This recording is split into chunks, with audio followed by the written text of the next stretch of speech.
Thank you very much, Sydney. And welcome everyone to this webinar on how to monitor performance based on a theory of change. I'm Jerome Gallagher, and I'm an M&E specialist on the Institutional Support Services contract, the Office of Learning, Evaluation, and Research in the PPL Bureau here at USAID. So this webinar is the second part of a two-part webinar series on theories of change.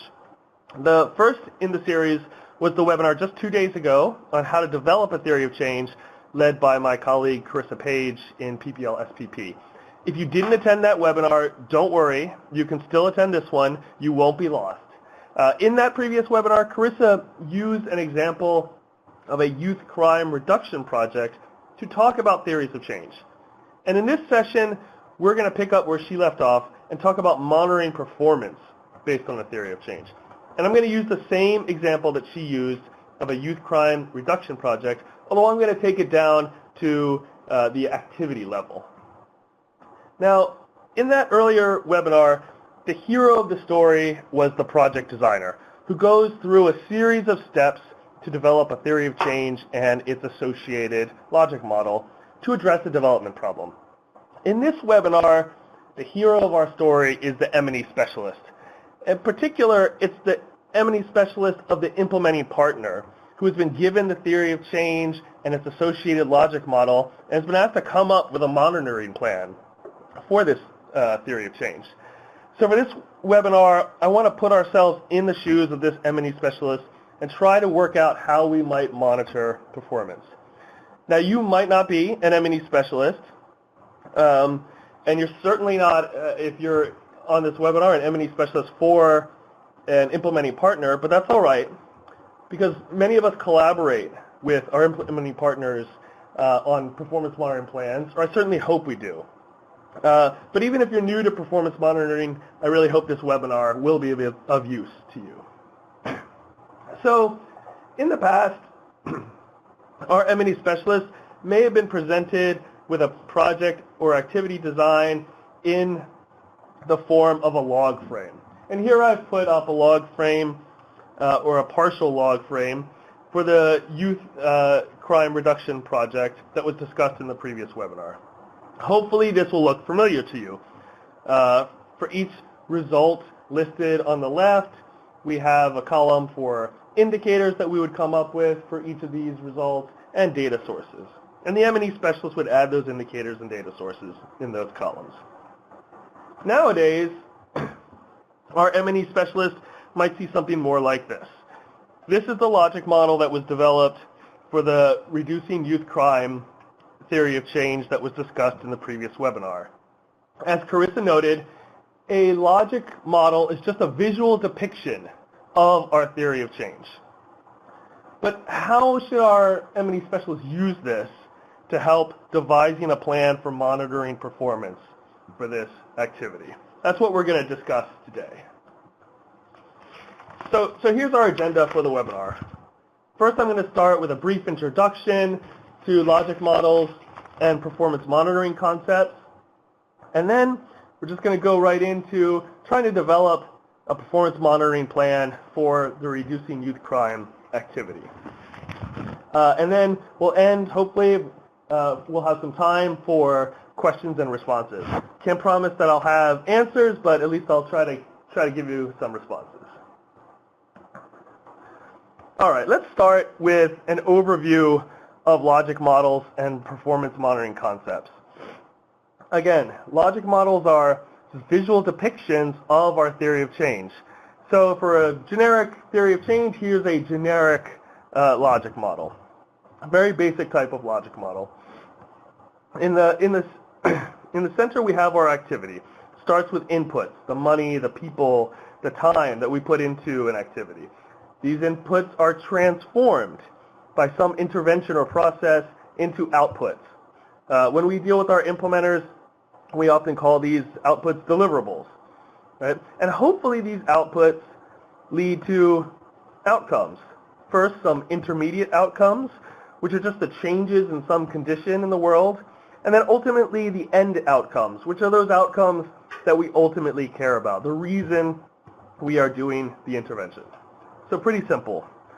As you probably noticed, this logic model depiction also includes this round blue oval that I've labeled context. So the context, it just represents the context that your program operates in, or you might call it the system in which you operate.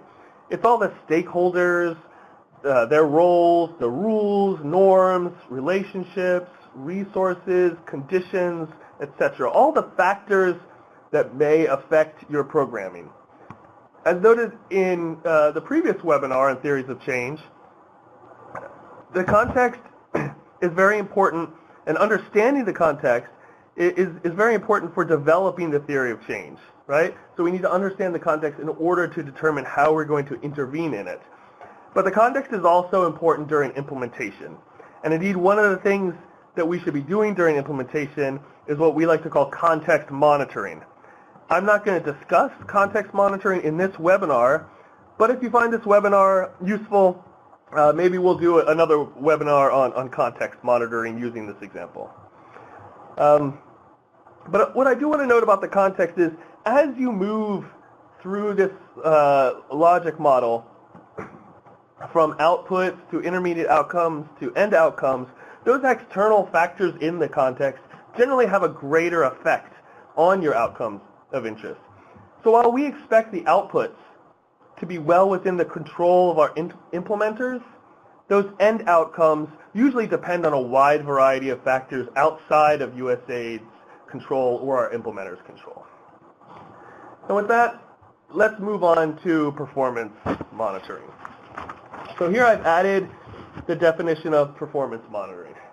And the first thing to note is that performance monitoring is ongoing, right? It's something that we do throughout the life of the activity. Next, performance monitoring includes quantitative and qualitative information. That's right. Performance monitoring is not just indicators. Yes, performance indicators are required, right, particularly for our PPR.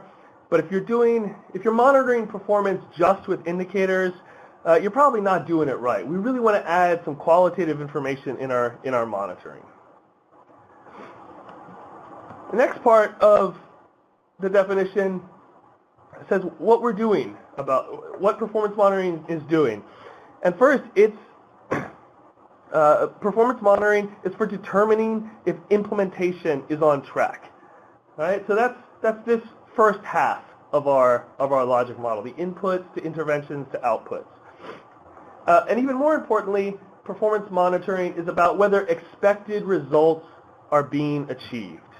That's really the heart of performance monitoring. Are we getting those results that our theory of change predicts that we will get, right? And that's this half of the logic model, our output to intermediate outcomes to end outcomes. So if you take nothing else from here, just remember performance monitoring is really about focusing on ensuring that we are tracking whether we are achieving these expected results. Two final points I want to make about performance monitoring before we move on.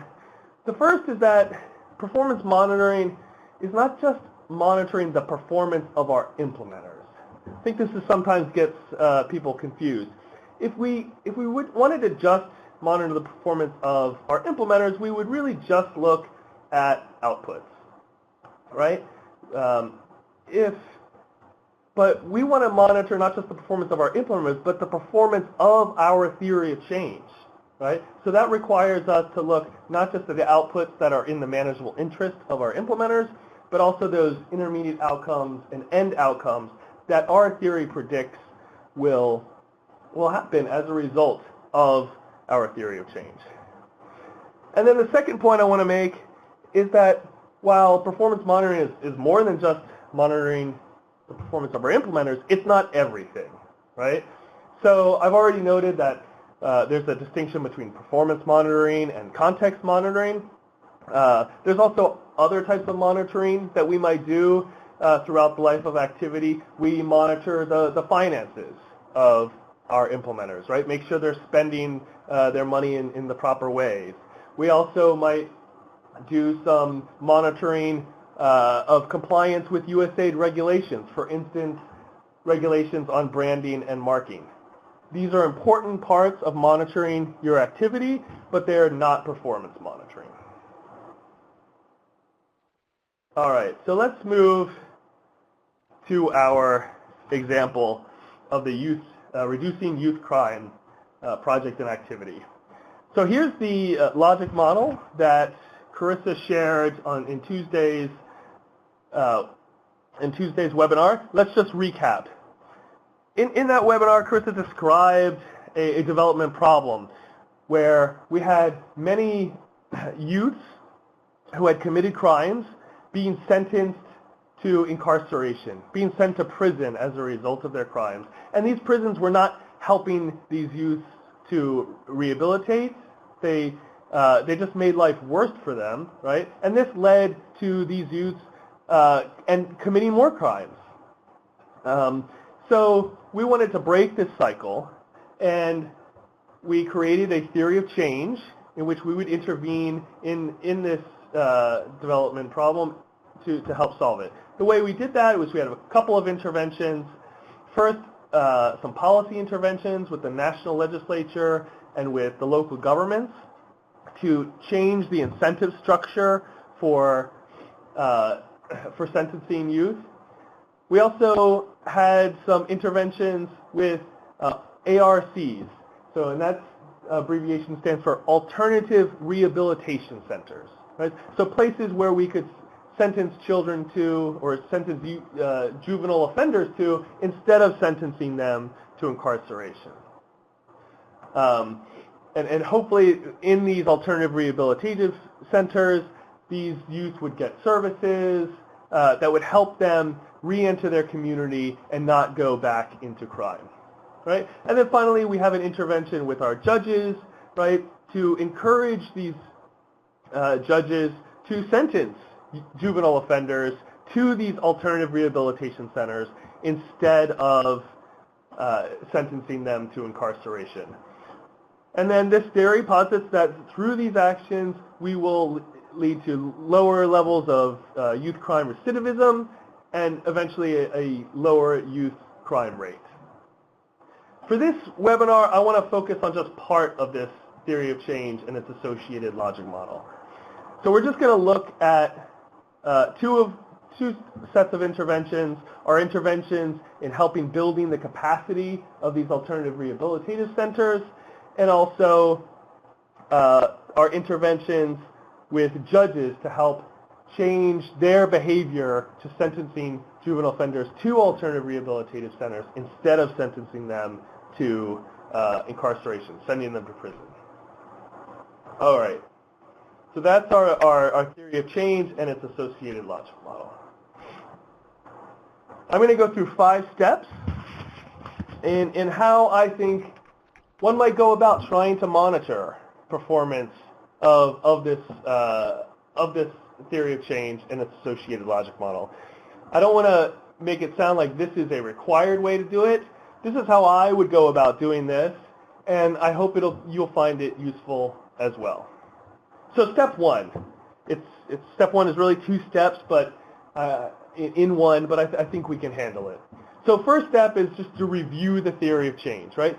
Everything starts from our theory of change. We want to monitor the theory of change. We have to understand that theory of change, right? So we'll want to go to the program designer or the activity designer, pick their brains, understand why they built this theory as they did, why they think these interventions will lead to these outputs, why they think those outputs will lead to the various outcomes, why this whole theory eventually leads to lower youth crime rate. Once we've understood that theory of change, we want to go to the logic model that visually depicts this theory of change.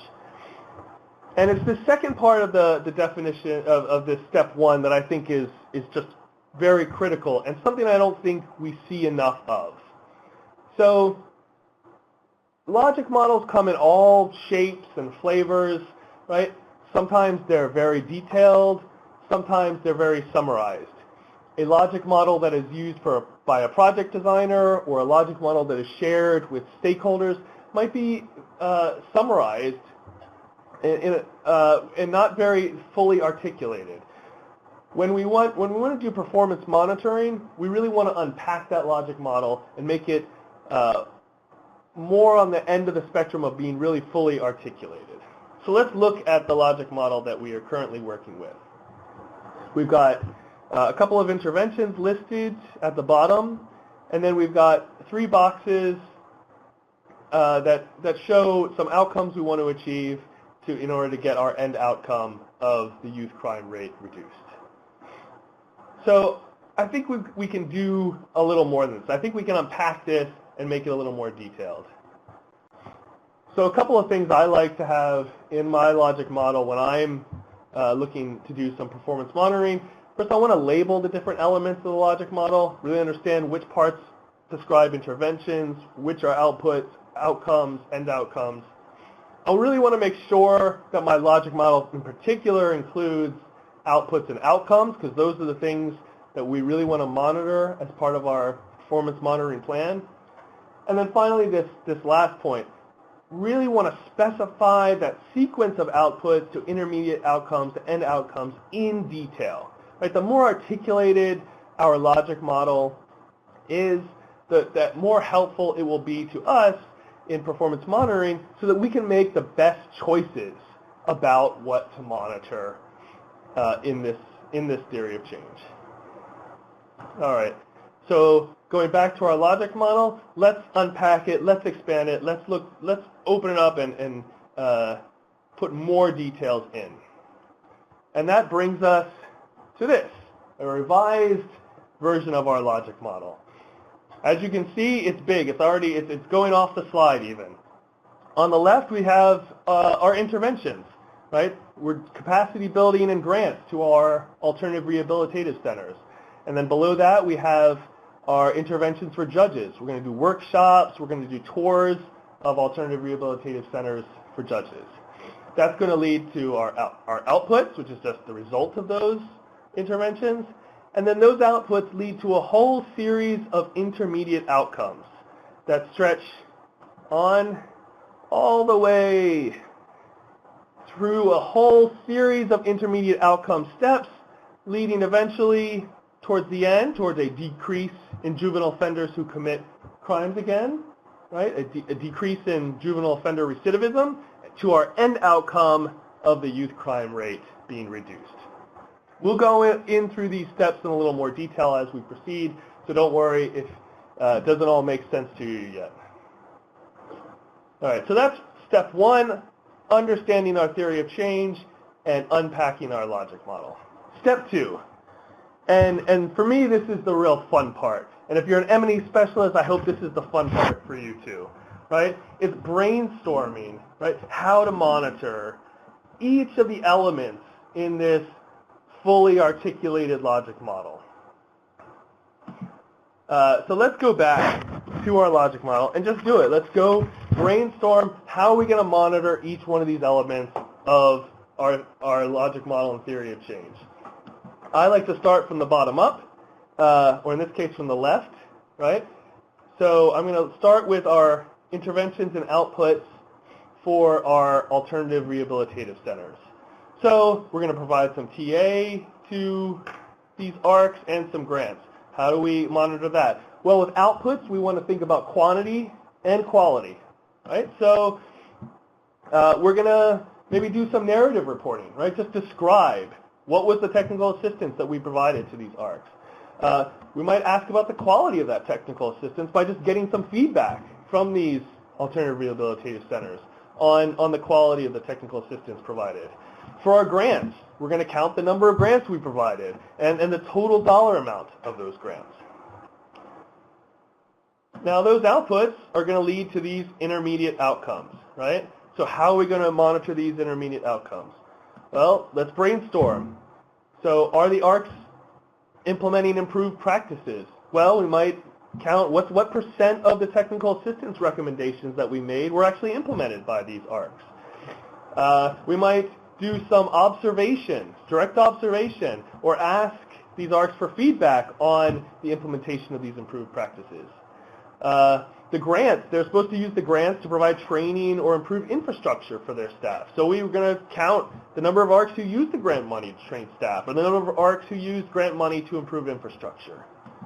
These intermediate outcomes should lead to the ARCs providing quality alternatives to detention services. Right? How are we going to monitor that? Well, we might calculate the percent of the ARCs who are providing quality alternatives to detention services. Right away when I start to brainstorm, I think, okay, I'm going to have to define what it means to provide a quality alternative to detention service. So I might have to come up with a rubric. I might look at some international standards of what a quality alternative to detention service is. I might do some qualitative observations by visiting those ARCs and seeing what they're providing. Or I might even do a trained observation in which I'm looking specifically at practices against a protocol of good practices. Let's go down to our interventions for judges. We're going to do some trainings for judges, and we're also going to do some tours, right? So how do we measure these outputs? Well, we're going to count the number of judges that we train. We might also get some feedback. What did the judges think about the quality of our training? We're going to count the numbers of judges we provided tours to and get some feedback on that. We might even ask the ARCs for feedback on the quality of these tours. This is going to lead to hopefully improved knowledge about alternatives to detention and more positive views about alternatives to detentions by these judges. How are we going to monitor that? M&E specialists, I hope you will have immediately thought, oh, we'll do a pre and post test, right? Test judges' knowledge before they took our training, and then we'll test afterwards, see if our training helped them learn more about alternatives to detention, help them have a better view about alternatives to detention. What's that going to lead to? Well, hopefully it should lead to judges increasing the percent of juvenile offenders who are assigned to alternatives to detention rather than to detention. How are we going to measure that? Well, we'll measure the percent of juvenile offenders who are sentenced to alternatives to detention, as opposed to the percent assigned to incarceration. All right, here's the second half of our logic model. What are some of these next intermediate outcomes? The first set of outcomes you can see here on the left are ones that we just talked about. But what do they lead to over in the middle? So here are these middle outcomes. We're expecting that as a result of going into these alternatives to rehabilitation, that they'll respond positively. They'll learn some rehabilitation lessons, some life skills, and their overall well-being will improve while they're in these alternative rehabilitative centers, and that after, when they leave these alternatives to rehabilitation centers, then they will continue they'll sustain this well-being, they'll sustain the lessons that they learned in their communities. Well, how are we going to monitor that? Well, while they're in the alternatives to rehabilitation centers, we might do some surveys of these youth.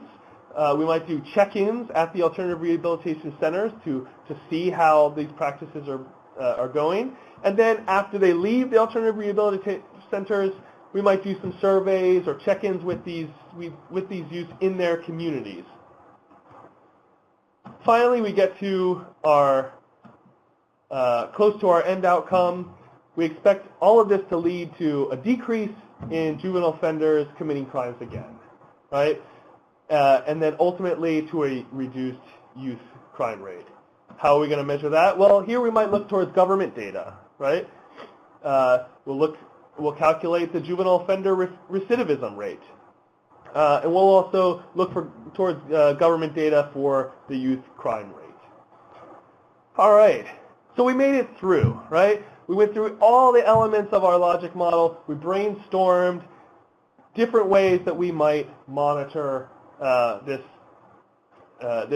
theory of change. We tried to think of some quantitative measures. We also tried to think of some qualitative measures for each one of these elements of our logic model.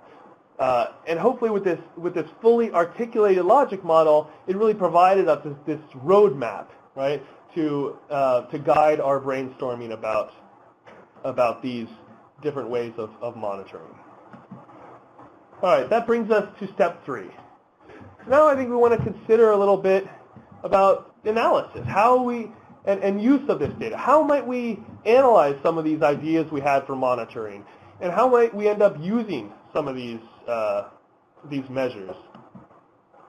So here are a couple of ideas. One is we might want to start thinking about disaggregates. How are we going to disaggregate some of these measures into subpopulations, male, female, right? Judges in one part of the country versus another part. And then we also want to think about other kinds of comparators. So are we going to compare some of these measures over time? Are we going to compare some of these measures against international standards or best practices? So start thinking about ways we might analyze this data.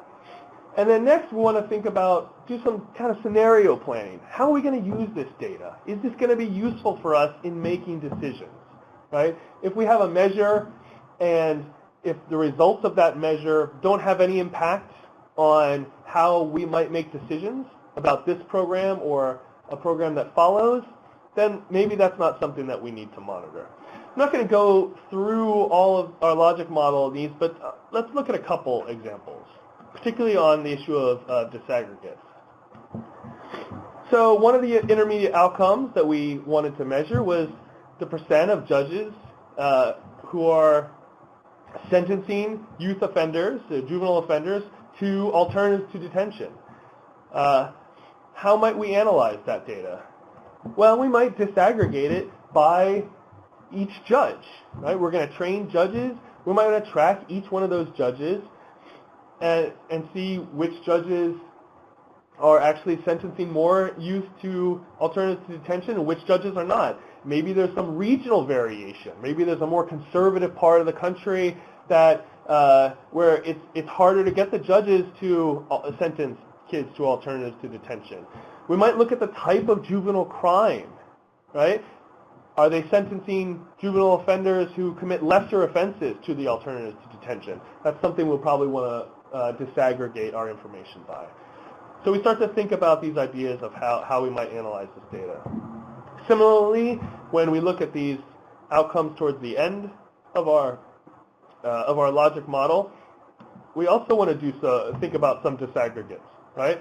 For the recidivism rate, we definitely want to look at the recidivism comparing those youths who were sentenced to alternatives to detention compared to those who were sentenced to incarceration or detention, right? Our theory suggests that youth who are sentenced to alternatives to detention are going to be more likely to not commit crimes again, right? So we'll want to disaggregate by that. So just a couple of thoughts about how we might analyze this data. All right, so that brings us then to step 4. And for me, this is the not very fun part of planning for monitoring performance. I kind of wish we could monitor everything, but unfortunately we don't have unlimited time, we don't have unlimited budgets, right? So we want to start thinking about winnowing our plan to what is most important to monitor and what is feasible to monitor. So these are kind of vague terms. So let's start with determining what's important to monitor. How should we determine, out of all these ideas we had about monitoring, what are some of the most important? Well, we can ask our stakeholders, right? We can ask the program designer or our project designer. We can ask government stakeholders. Which of these aspects of our logic model are the most important to monitor? We can think about our theory of change and which of these expected results in our theory of change are the most necessary, right? Are the sort of key links in this change for our theory of change to work. We might want to monitor those especially. Or conversely, we might want to look at what are those aspects of our theory of change where we think there's the most uncertainty. We're really not sure of the assumptions behind our expectation that one intermediate outcome is going to lead to the next intermediate outcome. We'll also want to think about what is required, right? We have certain indicators that are required for certain programs. And then finally, we might have evaluation questions or learning questions that we have planned. And we might think about how the monitoring, our performance monitoring data will help support those evaluations and learning activities. And that might encourage us to keep those indicators. So just as an example, starting with the first half of our logic model, this one intermediate outcome, judges increasing, right, their percent of juvenile offenders assigned to alternatives to detention.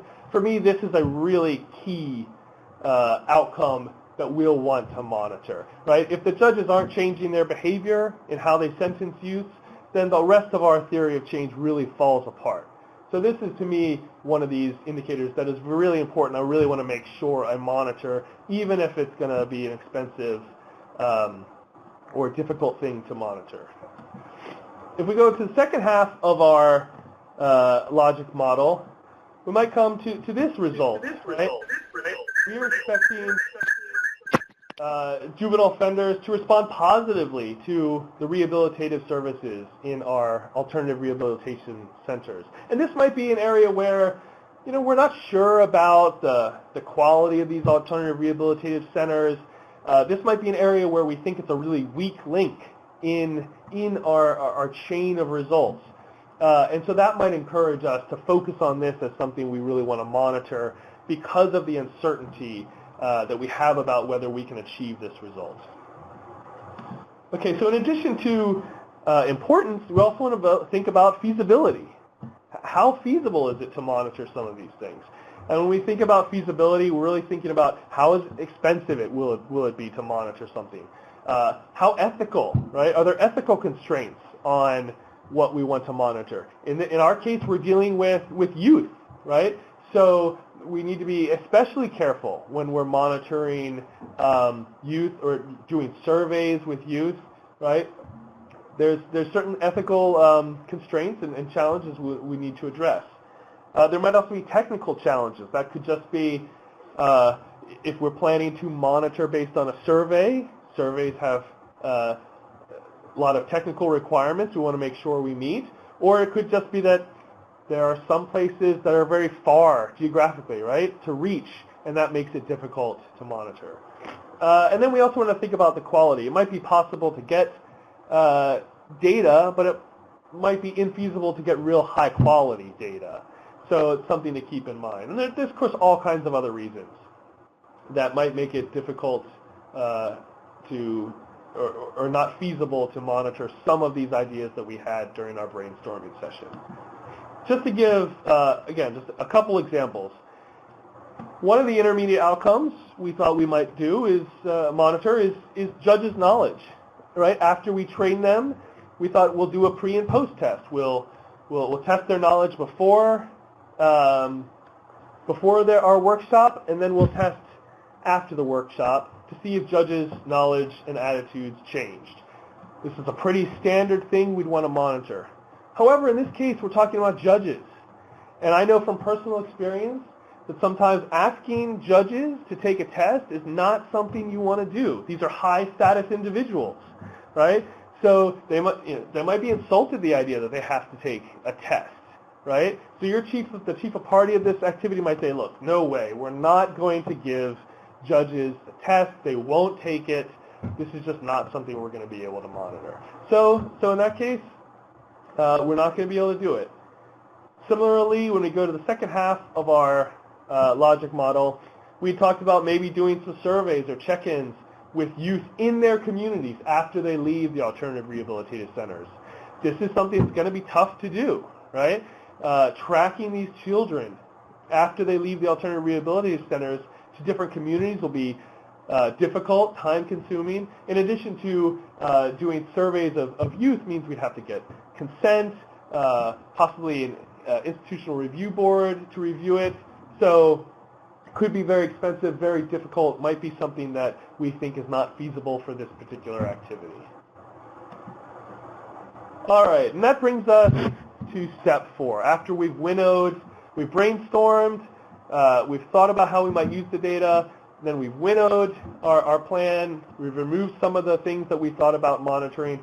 Now we want to just kind of step back, think about the big picture, right?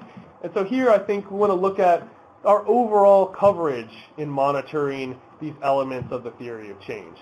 Do we have enough things that we're monitoring so that we really have a good idea throughout the life of this activity of whether our theory of change is working as we expected it to, right? So we'll look at overall coverage. We'll also look at the mix of quantitative and qualitative measures, and then we'll look at timing. I'll talk about timing in a little bit, but let's think about those first 2 points, overall coverage and mix of quantitative and qualitative.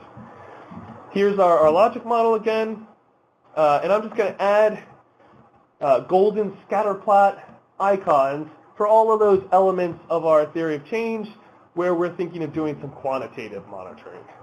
And here I've added some golden text boxes to indicate where we're doing some qualitative monitoring. And then again, this is just to give us an idea, do we have good coverage? Do we have a mix of quantitative and qualitative monitoring? And I think we do. We might not be testing the judges and monitoring whether the judges learned about alternative detention from our workshop, but we are going to be monitoring whether their behavior changes as a result. So we still have some pretty good coverage. And then looking at the second half of our logic model, again, we see we have a mix of some quantitative monitoring, some qualitative monitoring, and we have pretty good coverage overall. And then finally, I want to talk about this last point about thinking about timing. So I love logic models. I think logic models are great. They're very helpful roadmaps in thinking about plans for performance monitoring.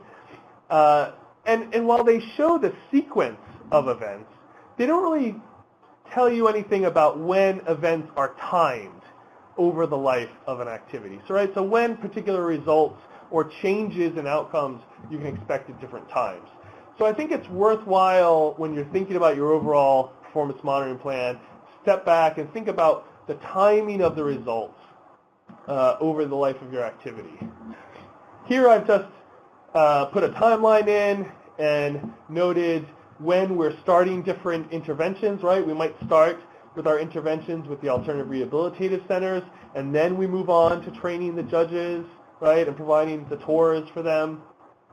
And then we might, when we start to look at some of the monitoring of juvenile offenders, particularly these intermediate outcomes, right, we might not see the behavior change in judges starting to sentence them, juvenile offenders to the ARCs towards the end of year 2, right? Which means that we have from the beginning, early year 3 to the end of the year the end of year 5 of our activity, right? To determine for a juvenile offender who was sentenced to an alternative rehabilitative center, we can look over that whole time frame of 2 to 3 years of whether that juvenile commits a crime again, right? So that's fine for juvenile offenders who are sentenced in soon after we've trained judges, right? But we also might have a judge who assigns a juvenile offender to an alternative rehabilitative center towards the end of year 4 or in year 5, and for those cases, we won't have a whole long amount of time to really track that youth to see if they've committed a crime after being in these alternative rehabilitative centers. So we don't really have a good, unless we do monitoring after the end of the activity, we don't really have a good sense of whether that juvenile committed a crime again. So I think thinking about that timing can really help us consider how well we're going to be able to monitor some of these end outcomes, right, or these later intermediate outcomes, right? The decrease in juvenile offenders who commit crimes again. How does our timing affect our ability to really monitor that adequately? will we see changes in indicators as a result of our programming during the life of our activity in those later intermediate outcomes or our end outcomes. So timing, I think, is just something you want to consider that really you need to take a step outside of your logic model to consider. And that's the end of these 5 steps. So just to review, we want to really make sure that we understand our theory of change and unpack it to get a fully articulated logic model. We want to brainstorm how we might monitor all those elements of our theory of change. We want to consider analysis and use of data. We want to winnow the plan to what's important and feasible, and we want to look at the big picture. Now, that, of course, is not the end of the journey for our hero, the M&E specialist. There's lots more to do, right? Refining the specific indicators that we're going to monitor, or developing those qualitative protocols for some of that qualitative monitoring. But I think these 5 steps are something that I think in particular USAID can really collaborate with our partners and be part of this process in thinking about how to monitor performance based on the theory of change, and really be involved in these 5 steps. Again, this is not a required set of steps. This is just how I would approach it. I hope it is useful for you in thinking about how you might monitor performance based on a theory of change.